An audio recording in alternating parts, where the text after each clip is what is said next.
Welcome, Will, to this podcast of mine, I guess. Will, you and we worked together for a brief period of time while at Westpac, doing data analytics for the ServiceNow program. Mm-hmm. And I guess there are some questions I want to ask you just around the analytics part specifically, but did you want to maybe give a bit of a quick background as to your journey in your career and where you are at the moment? Oh wow, that's quite a big one, I think. I mean, my journey in my career has been convoluted. I've gone down many paths, many avenues. I mean, as I mentioned to you, data analytics, I guess, isn't one of my primary focuses. It was more something that I fell into. I mean, don't get me wrong, it's very, very interesting. It's one of those areas that does fascinate me. But I think my career path leading up to it has been, as I say, quite a twisty, turny path. Yeah. So is it a case that you sort of just fell into it? Was it by accident, or did certain events happen that you sort of went into that space? I think it's I found, I guess, during my career, in inverted commas, I'm constantly enthralled by technology. There's always something out there that's going on that interests me. I probably, going back to the deep, distant past. I mean, I dropped out of high school to basically go and work in the IT department of our local hospital, and that was kind of where I got my initial footing in IT.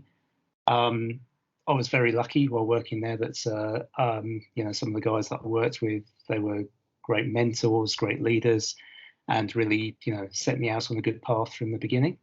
I went there. This was back in the days of Novell NetWare and Windows NT 351 and NT4. Yeah. And I guess I cut my teeth on doing sysadmin for those systems.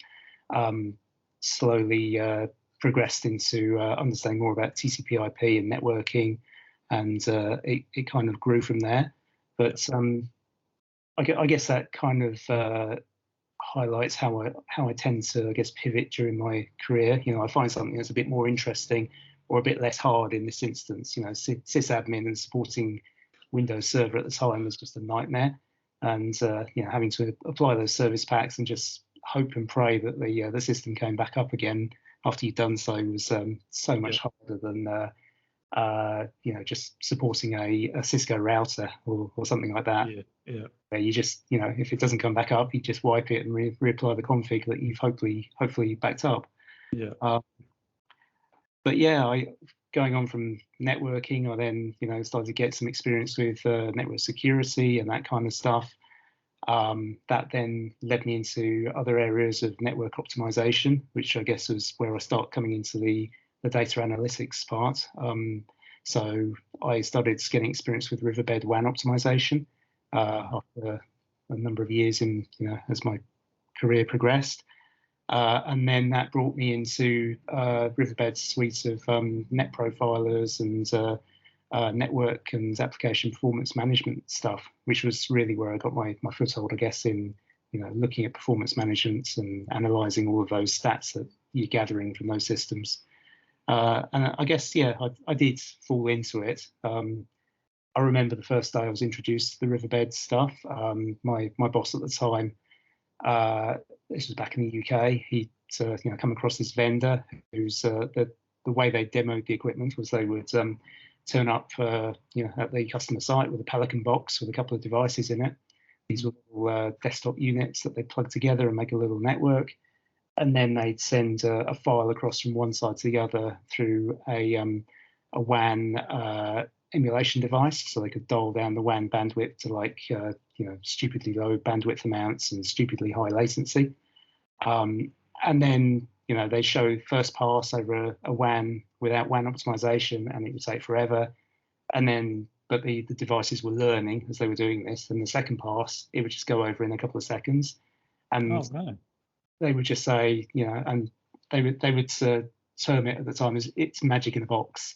And I remember the boss coming back with this, this Pelican case of demo equipment and going, "This is magic in the box. You've got to get into this. You've got to go and demo this to the customers." And I was blown away by it, and that got me hooked on WAN optimization, and then ultimately the data analytics of looking at the stats that were coming out of these things as an application level, and that was pretty cool.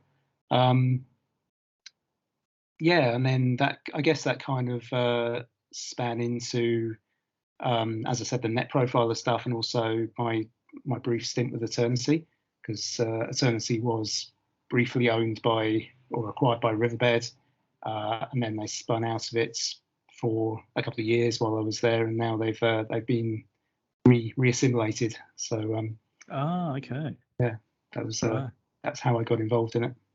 Cool. So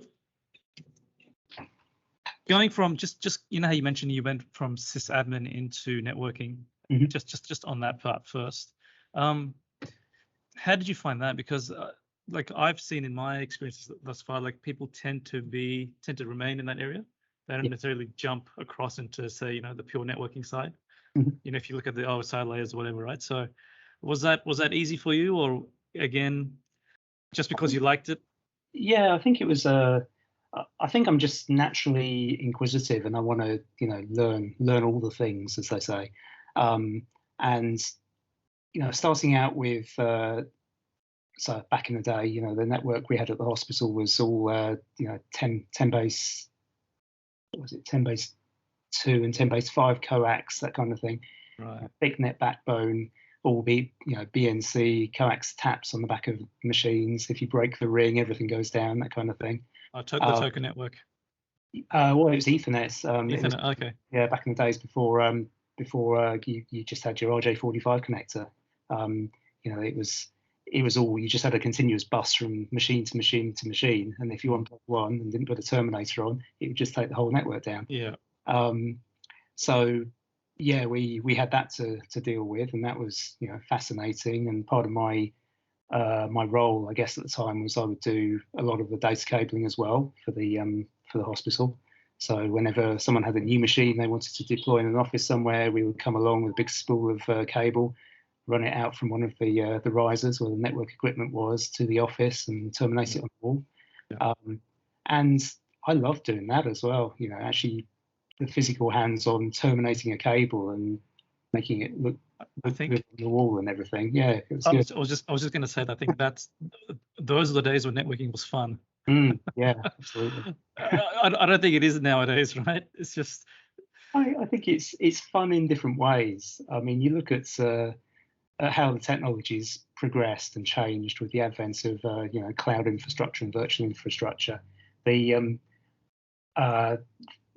theory is still there. You still need to understand what packets are, what frames are, how a switch works, that kind of thing. It's just the kit isn't physical anymore. It's all a software construct on a machine somewhere. Yeah.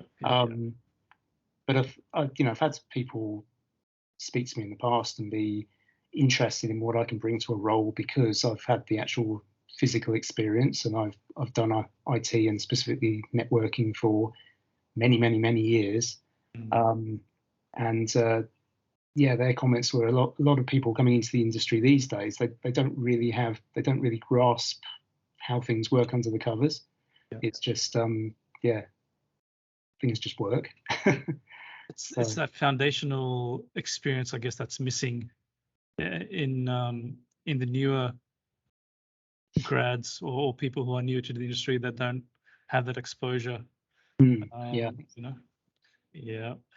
And with the you mentioned the Riverbed experience and going into the analytics side. I didn't know that. I actually did not know this, that the Riverbeds also were giving, I'm assuming, some sort of reporting back to the sysadmins, or about the WANs and whatnot. Yeah, so the whole idea behind the solution is that, yes, you can optimize your WAN links, so you can transfer vast amounts of information without having to go out and write huge checks for additional bandwidth. But you've got to be able to report on that somehow, and I guess that's where the benefits of visibility and analytics come in. You have reports that tell you for a given time period how much data you've managed to transfer, how compressed or optimized it was, and even to the breakdown of the different protocols. So you can then look at that and say, well, for some reason, I'm trying to optimize all of this encrypted traffic, which a riverbed steelhead wouldn't typically, or it can do in some cases, depending on what you're doing. It can install the SSL certificates and it can effectively decrypt the traffic before optimizing it. That's great. But a lot of people, they might try and optimize their web internet traffic. And if that's encrypted and you don't have the certs for it, then it's just going to be, the device is going to try to optimize it, but all you're going to get is actually more data going across the link because the optimization process isn't able to unencrypt it and optimize it effectively. Yeah. So you've then got to start looking at that analytics and that reporting and say, well, would I be better off just passing that through rather than trying to optimize it? And that's one of the benefits, I guess, of visibility and analytics of that data. You can make those business decisions, which ultimately, hopefully, bring a better outcome for you. And so the main thing that I want to actually ask you and try to drill down on was really around. So data is one thing when data is presented either from whatever application or software that people use, etc. But what's your experience been with the understanding of that data, and do you see people actually making good decisions by looking and reviewing that data? Or do you reckon? And to add to that, do you think that data overall, or the understanding of data, is still misunderstood? I think that, and I think this is probably quite pertinent to my new role that I'm heading into now. Just because you can capture all of the data doesn't mean that's necessarily a good thing. You do, to your point, you do need a way to analyze it and to make good decisions based on that data. And I think there's probably a propensity to try and capture absolutely everything that you can, and then just have it sitting there taking up storage, costing you money potentially if it's taking up storage, without having the means or the expertise to look at that data and make good business decisions from it. We did, we had a lot of good feedback when I was with Eternity on what we could do with the data that we were capturing, and how the businesses that we were servicing and helping were seeing value from that. So I think some solutions and some methods are definitely valid and work. So, for example, when data is captured, that's one thing. The presentation of data is probably another. When you have those dashboards, depending on how you want it to be set up and displayed. And I guess that's probably the first step or the easy part. But then, are you across the other steps or in that journey when they have the data, they have the dashboards, and they continue to tweak and then actually make changes to their operations? Have you seen that in your first-hand experience? It's not really, to be honest with you, it's not really something that I've had a lot of experience with. I wasn't with Eternity for a significant amount of time, so I think a lot of the engagements I had were very much, we'll set this up for you, we'll help you, get an initial thing in place, and then tweaking it ongoing or getting, refining it wasn't something I had a lot to do with. Yeah. Okay. Yeah. No, that's all good. And so you mentioned, off chat that obviously in the conversation as well that you have interest in learning a lot about technology, and you mentioned about going into cybersecurity, I think this time. So what are you doing now, or have you done cybersecurity beforehand? So, cybersecurity and information security has been a part of, I guess, again, my career since I started, really. especially when I got into networking and ultimately looking at things like firewalls and VPNs and stuff like that. That was, I guess, where I really cut my teeth on it. Worked for a couple of organisations back in the UK that were providing services to other customers, and we would manage their firewalls and their VPN devices and everything for them. So that kind of, I guess, sparked my interest in the whole area. And as I was deploying systems, I'd want to, start following best practices and figuring out, what ACLs and other stuff I should be putting in place to make things as secure as I possibly could. And I guess, ironically, that's probably what moved me away from sysadmin into networks, because of the service pack installations at the time and stuff like that to keep on top of these things. And the pain in the backside that was. and also, I think back in the day, the market was also starting to boom in the networking space as well. I remember, I think late 90s, if anyone had an MCSC, you were it. And then I think a few years after that, if anyone had a CCNA, you were it. So, obviously, with time, they tend to diminish in terms of its value and whatnot. And, there's more people than that in the market.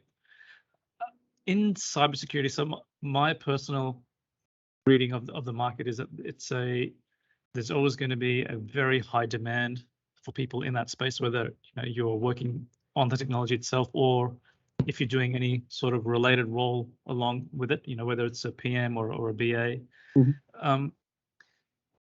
Do you see a long-term future in that for yourself in cybersecurity? Yeah, I think from my perspective, it's something I've been wanting to focus fully on for at least a couple of years now. I've been trying back before, in the before times, before COVID and everything. I was making active, I guess, attempts to start going along to meetups and go to some more of the cybersecurity conferences and stuff like that. But unfortunately, that was all thwarted by COVID. But I'm an avid follower of quite a few people now on Twitter, and I'll get a lot of my feels, I guess, about the industry from them. And it seems a great industry to be a part of. It's compared to some other parts of IT and other industries, it seems very inclusive, and there's definitely some interesting characters in there. But there's an overall desire to share knowledge and to be inclusive and help people along, and no artificial barriers put in place, that kind of thing. Oh, that's good. With that in mind, it was something that I wanted to really try and focus on, and I see it as basically crossing the threshold a bit. I've walked through this door, and now there is at least as many cybersecurity things that I could potentially focus on as there were in regular IT. So I'm hoping it's going to be a long-term thing. Hoping it's going to keep me interested for quite a few years at least, until something other shiny comes along and catches my eye. But we'll see how we go. And within cybersecurity, are you specializing in any certain area, or are you still broad across, around? Is it networking focused or firewall focused, or is it more application side? So I'm starting a role as a security solutions architect. So it's customer facing, and it's basically around things like firewalls and endpoint security, and a bit of Microsoft Azure cloud security as well, that kind of stuff. So that's where my initial focus is going to be. But as I said, let's see what other things in the realm actually interest me, and we'll see where it goes. And they'll just come through exposure, I guess, as you start the role and delve into it. Yeah. I've already been, I've been doing some of the vendor training for various products the last week, and some of the stuff I've come across has blown me away, and I've been very interested in it. So it's some great out there. Yeah. Okay, cool. So I used to do technical work back in the day, many years ago, and I guess just personally, didn't really have the knack for it. So, got a chance to go into BA work. So, I'm enjoying this sort of work now more. But in terms of just, I guess, the industry itself, I think there is a lot of scope and I think there will be a lot of scope and demand in the cybersecurity space, along with, I think, infrastructure as well. So maybe, the two combined in terms of, projects and whatnot. Yeah. And in your maybe in your current role, but also what trends do you see otherwise in that space, whether it's private sector or specific industries? Is there a particular trend that you see? Well, I think there's obviously been this massive shift to cloud. There's also utilizing things like microservices and some of the serverless architectures as well. Getting, I guess, better bang for your buck, I suppose, out of your cloud solutions that you're trying to deploy. I think security obviously is going to be, or is, a massive thing, especially when you're running stuff in a public cloud environment that could potentially be attacked or compromised from many, many different directions. I think actual visibility as well, and to my previous role, the DOS analytics side and looking at the performance of your applications is a big thing too, because it's quite hard, I think, in an environment to glean that kind of information without having tools in place to gather the data in the first place. Yeah. And make those important decisions around it. Yeah. And if someone wanted to go, say, for example, into cybersecurity, who's, say, for example, either a fresh grad or someone wants to jump across from a non-related industry into cybersecurity, I mean, what do you think, in your opinion, is the amount of effort or luck or preparation they would need to do to make that?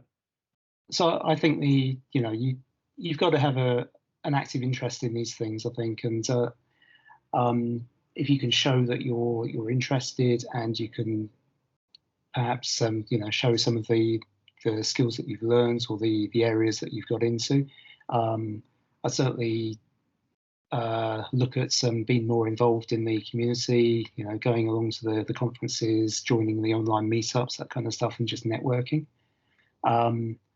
I've been, I think, very lucky in my roles that I've got, that a lot of the time, well, I feel that I interview incredibly badly, Oh, so really? I tend to, in my experience, I tend to get roles based on the fact that I've worked somewhere, I've networked, I've made friends, and I've been able to show that I can do a reasonably good job, I guess. And then, I think you're selling yourself short, I think. It's a difficult one, it's I guess I'm quite critical of myself. I look at things that I've done and I'm always like, well, could I have done that better? Probably, but as long as other people are happy, that's good. But yeah, I guess it's a double-edged sword, because I do rely on showing people that I can do a good job, and leveraging those friendships to get jobs in other places. But I guess also that kind of comes with the burden of, once you're in that new job, you've really got to live up to the standard that the other person's set for you. Yeah. And I think so far I've just about managed it. That's good. Yeah. So just on that topic about networking with people, going to those events and whatnot, can I just ask how you go about that? Go about doing that, the actual steps, and I know you go to a meeting. It's easy to maybe go to a meetup and maybe just sit there and listen to presentation and whatnot. But then, how do you have those conversations with complete strangers? And I mean, how do you build those? Again, I'd say that's something I'm incredibly bad at, because I'm definitely an introvert, and I'm not as bad now as I used to be many years ago. I think during the course of my career, I've had to push those boundaries and and be able to talk to people and just throw myself in at the deep end. Very, very much like this podcast that you've invited me along to. This is well out of my comfort zone, I think. But yeah, I think it's. I would find, because I'm like that actually just networking with people online first is a bit easier. Just reaching out to people and asking questions on Twitter or LinkedIn even. Or wherever, or asking questions at a meetup or something is kind of like a good icebreaker, I suppose. And definitely working with people and having sharing common projects and then networking that way. I know it's a bit of you're already working with the person, so is it really working? But yeah, it helps because you build those relationships, and then that introduces you to people as well. Yeah, and that's just, and so as long as you're maybe continuing to move roles or change jobs, and if your network are doing the same, then it's organically growing. Yeah, which presents you with potential opportunities to go wherever, right? And that's go on. Sorry. No, I was going to say, and that's something I would say since moving to Melbourne, I've benefited from a lot, I think, and also seen working well for other people, because within our industry, people do move around a lot. I know people who've jumped from company to company, and I've managed to, hang off the back of that. I've made friends with them at one company, they moved to another, then, I managed to get myself recommended for a role there, that kind of thing. Yeah. But it's interesting as well how many people still frown upon the job hopping mentality, I guess. If you haven't been in a job for more than if you haven't been in a job for at least 2 years, say, it's kind of like, oh, is this person a liability? Are they just going to run out of the door after a couple of weeks? Yeah. And I don't know. I think I'm quite embarrassed to admit how many companies I've worked for. I mean, I guess I should probably share. It's probably, I think I counted at about 14. Oh, okay. Is that including right from the start up until now?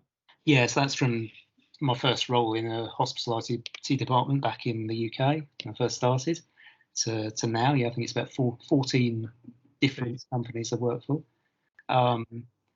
Over a period of how long? It's got to be about 25 years, I think, now. So I started work at 17, and I'm now getting on in years. See, I think I it really depends on who you speak with. Like, looking at the market now, like just with in the last 2 years, 2.5 years, the market in the IT market has been pretty good, I guess, overall. Mm-hmm. And with demand being there for certain roles, I don't think too many people look upon you negatively, if you have made those jumps too often, I guess. So just quickly, I mean, when did you come over to Australia? Was that recently or a while ago? So it was end of 2013. So fairly recent. Yeah, it's about 8 years. Yeah. And what was it going to ask you? I was going to ask you about the roles that you've had in the, you say you've had a lot of roles. Have they been permanent roles or have they been contract roles? A mixture. Sure. Okay. First role, a contract role, worked in Riverbed PS for a year and a bit, I think. And then I had a couple of permanent roles working for a couple of different telcos. And then my last role with Eternity was contract again. Okay. Yeah.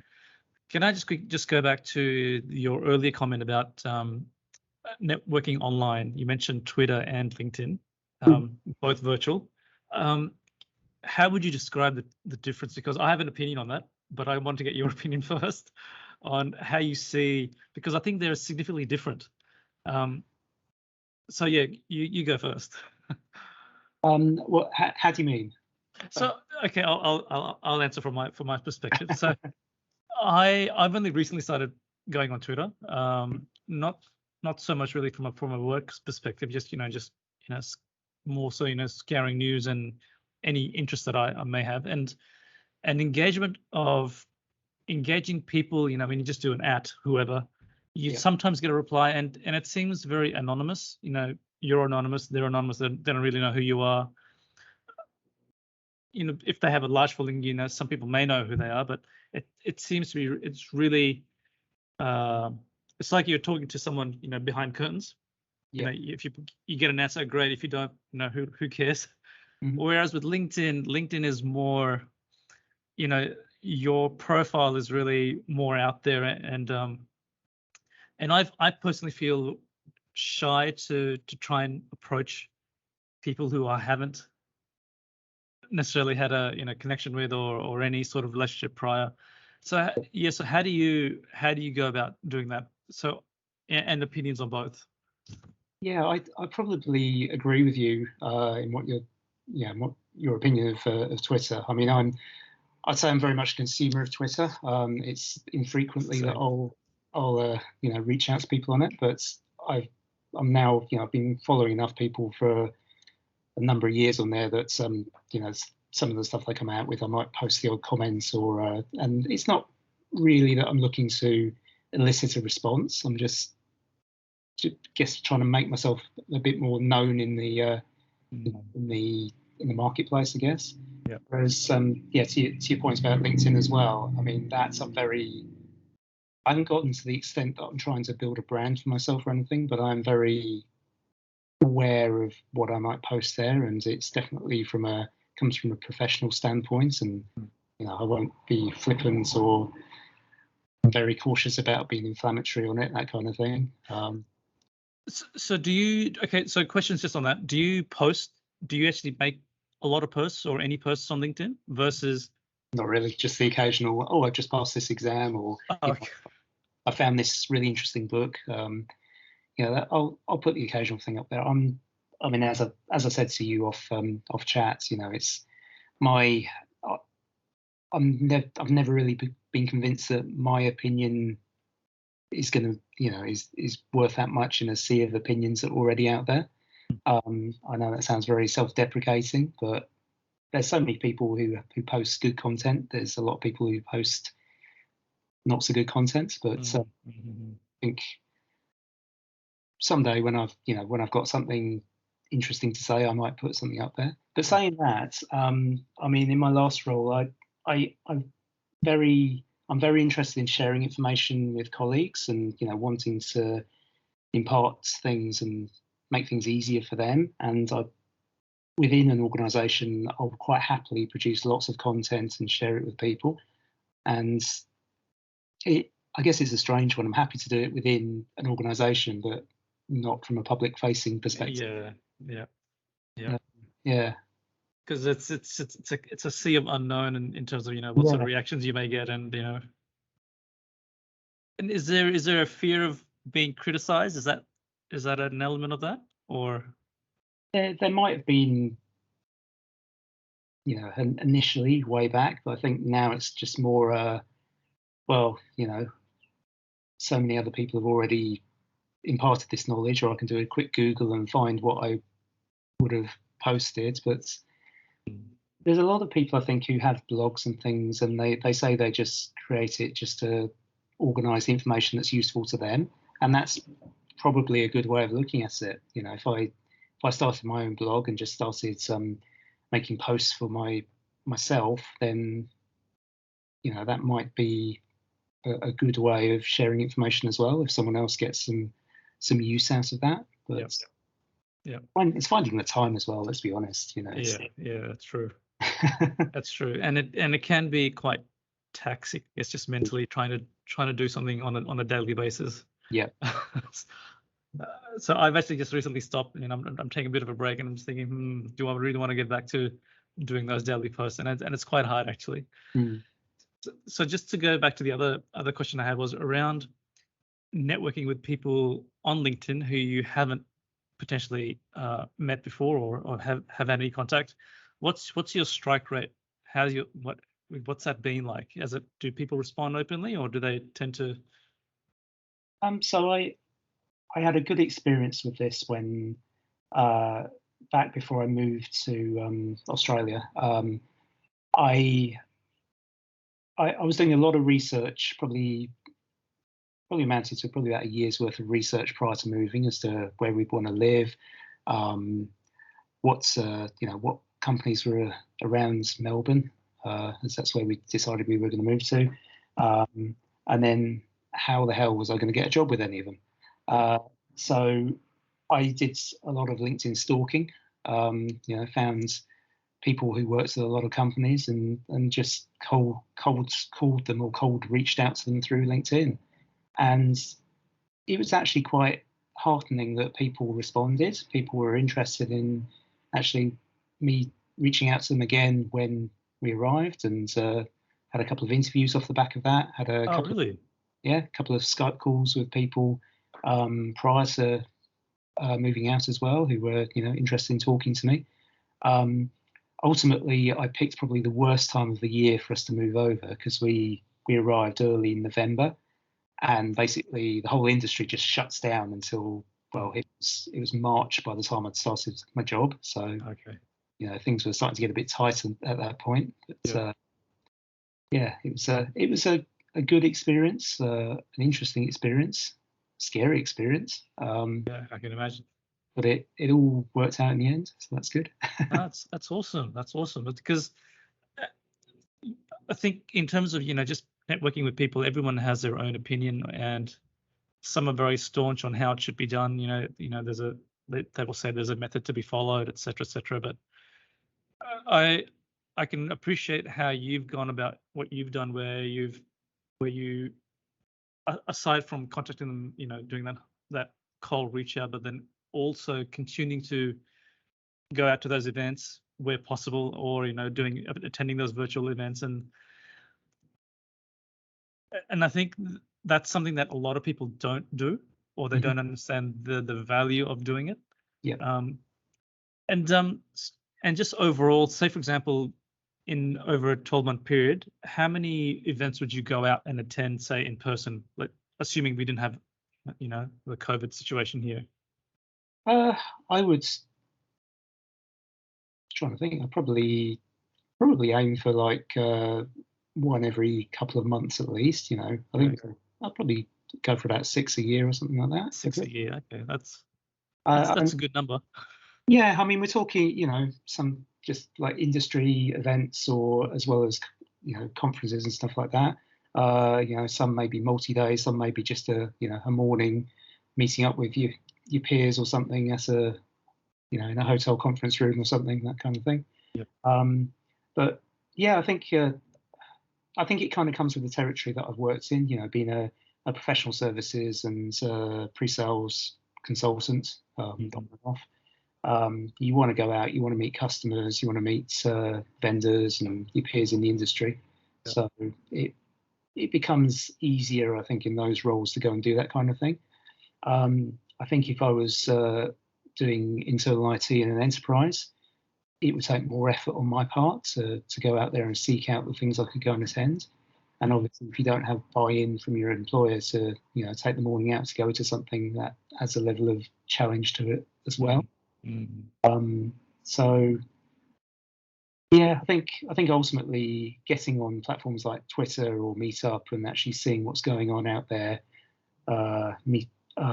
establishing at least initial connections with people, and then maybe listening to them present and providing your thoughts or your feedback or asking them questions is a good way to get yourself known in the industry. If you don't, feel confident producing your own content and going full bore in the blogs, that kind of stuff. Yeah. And do you see yourself, I guess, just looking, thinking long term, would you remain in the technical space purely, or would you try to branch out into, I don't know, something like strategy or something like aiming for maybe like a CIO type role or something? That's actually a good question, and I've wrangled with it on many occasions. I've had lots of conversations with colleagues about it as well. I've had a friend of mine kind of questions when you get to a certain age, does your are you seen as still being able to be a technical person once you reach a certain age, or do you really need to transition into more of a management role? Unfortunately, I'm a techie. I think I always will be a techie. I love technology. I love learning it. I love seeing what I can do with it, and I love trying to implement it or sell it, for want of a better word, to other people. So I think, if anything, I probably see my career progressing into technical leadership, that kind of stuff. And just maybe I don't want to get to a position where I'm managing people and just doing their HR, if that makes sense. Yeah. I like being able to learn the new stuff and deliver on the new stuff. And you mentioned something. You mentioned professional services versus staying in enterprise. Would you remain in that space, in the PS space? Yeah, I think so. I enjoy, despite being, as I said earlier, an introvert, and it's been a struggle for me to make that transition over the course of my career. I was super quiet when I first got my first jobs, and really had to push the boundaries to get to the point where I could deliver a presentation to a customer or stand up and talk about something. So yeah, I think I want to stay in the customer facing technical roles. So whether that's professional services or solution architecture or pre-sales, being able to go and talk to people about the technology but still know it at a reasonable level of detail that's what I aspire to do. Yeah. And are you one of those technical people that has their own labs and all that set up at home where you practice? No, surprisingly not. I don't have a big rack in my garage. I have a machine that was running VMware on that is, for the most part, just tends to be switched off. It's a lot easier now that most of the platforms are either cloud-based or SaaS-based, so you don't need a lab, or the labs are virtual and can be spun up on a whim and played anywhere. So that's good. Back in the day when I was doing Cisco networking, I had a couple of routers and a switch that I'd acquired off eBay, I think, which tended to just sit in a box most of the time. But I tend to find that it's not the way that I learn. I learn by implementing things for people and actually discovering the problems and pitfalls as I go along. It's the actual life experience that you use to learn, right? Yeah. I struggle with trying to artificially build a lab and reproduce it in that way, unless I already have a real world problem that I need to lab to actually try and resolve and have a fix for. I'm with you on that one. So, and I guess just two final questions, I guess, because we're approaching our time. Is what are you working on now in terms of learning a particular technology? What is right there in front of mind at the moment? So yeah, it's the all the cybersecurity things really. It's anything in particular?